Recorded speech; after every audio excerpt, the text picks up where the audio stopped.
What is 2020 like?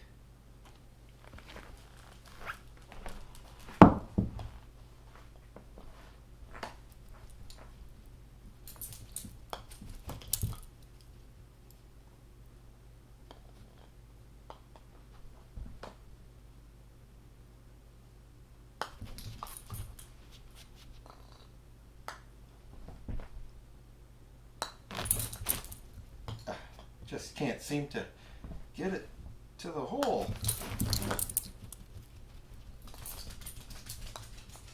Ah, maybe now.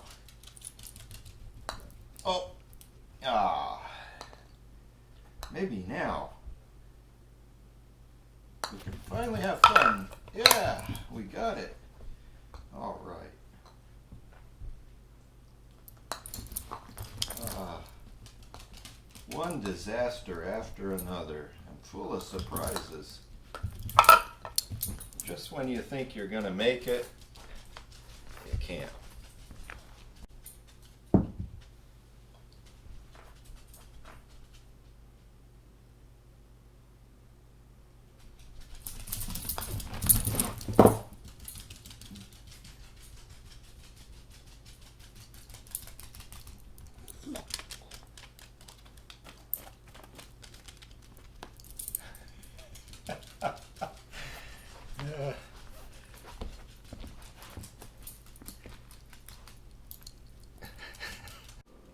Joseph, the son of Jacob, also must thought that he had it made. He can go out and do whatever he wanted to. He was a late teenager. His father had already put him in charge of all of his brothers, and he was going out to check on them. And he had the coat of many colors. His life was on a trajectory where he would get to do a lot of recreation, have a long life, have a lot of fun, kind of like we thought as we're heading into 2020. But suddenly, Joseph's life changed. As his brothers' hate built up and boiled over, they nabbed him when he came to check on them. They pretended he was dead to their father. They sold him into slavery in Egypt, and his life and his plans had dramatically changed.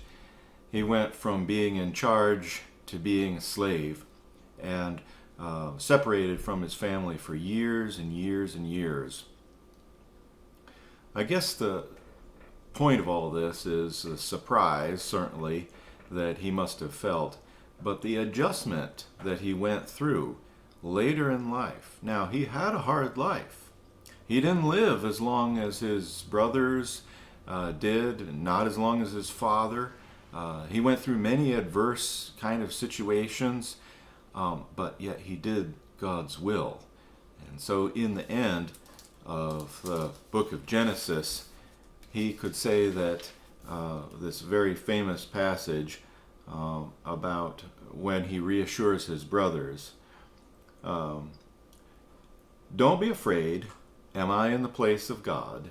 You intended to harm me, but God intended it for good to accomplish what is now being done, the saving of many lives. And so, I think about this 2020 season in kind of the same way. We may have to put aside some of our recreation and joy, fun things in life in order to experience the greater joy of being used by God in difficult times for God's saving purpose. And that is a life worth living.